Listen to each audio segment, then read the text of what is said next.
Welcome again to Rough Diamond Recipes. Today's recipe is lemony chicken and potatoes. As normal, a full list of ingredients can be found in the description box below. Okay, to start we finally chop the garlic and place in a suitably sized mixing bowl.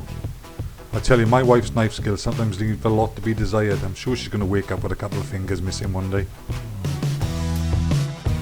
If you and your fingers make it through the garlic experience, it's time to chop the potatoes into bite-sized pieces and also add to the bowl. Next we add the chicken thighs to the bowl. We're using skin on bone in for this recipe because we think it works the best. Next we add the ground cumin, the dried oregano and salt and pepper.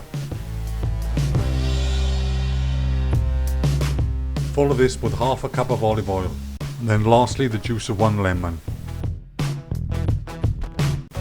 When this is done, in with your hands and thoroughly mix everything together.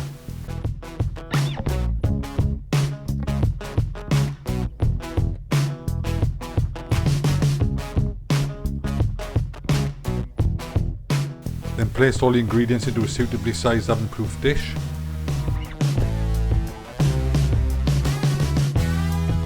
And it's off to a preheated 180 degrees C oven for 1 hour. We hope you enjoyed this simple but tasty recipe. Feel free to subscribe, share and like, and hit the notification bell. And we'll see you soon in the next one. Stay safe and bye for now.